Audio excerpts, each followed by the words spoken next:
네, 대선 따라잡기 시간입니다. 대선 후보들은 여론조사를 통해 판세가 어떻게 돌아가는지, 어느 지역, 어떤 연령층을 공략해야 할지 여론조사를 통해 답을 얻기도 합니다. 네, 그런데 법적으로 여론조사 결과는 선거일 6일 전부터는 공개할 수 없도록 돼 있습니다. 그 이유가 무엇인지 김종성 기자가 살펴봤습니다. 19대 대통령 선거 관련 여론조사가 연일 쏟아져 나오고 있습니다. 유권자들의 결정에 영향을 줄 수 있는 만큼 선거관리위원회에서도 여론조사를 엄격하게 관리하고 있습니다. 공직선거법을 보면 선거일 6일 전부터 투표 마감 시각까지 정당 지지도 그리고 당선인을 예상하게 하는 여론조사 결과를 공표하거나 인용해 보도할 수 없도록 되어 있습니다. 다음 달 2일까지만 조사된 여론조사 결과를 볼 수 있는 겁니다.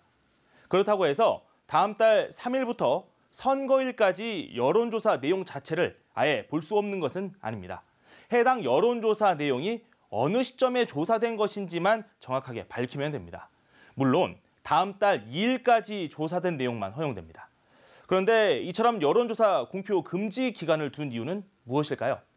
내 표가 사표가 될 것을 걱정하는 사람 또는 누구를 찍을지 결정하지 못하는 사람들이 유행에 따라가듯 당선 가능성이 높은 사람에게 표를 몰아주는 밴드웨건 효과가 나타날 수 있기 때문입니다.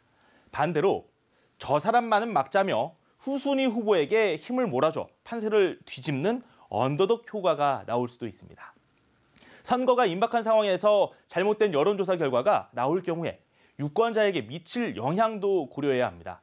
반면 여론조사 공표 금지 기간에 대한 무용론을 제기하는 목소리도 있습니다.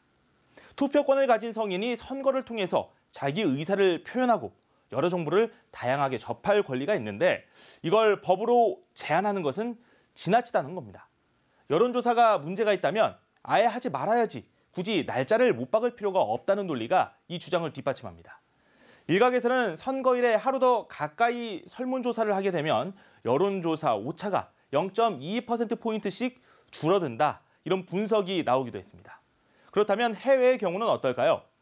유권자의 알 권리 보장 차원에서 미국, 일본, 그리고 영국, 독일 등은 공표 제한 기간을 따로 두지 않고 있습니다. 재미있는 사실은 그동안 대선 후보 등록 직전에 실시한 여론조사에서 선두를 달렸던 후보들이 모두 승리를 했다는 점입니다. 초유의 조기 대선, 정당과 후보들 모두 준비 기간이 상대적으로 넉넉하지 않았는데 이번에도 이 공식이 맞아떨어질지 눈과 귀가 쏠립니다. 연합뉴스TV 김종성입니다.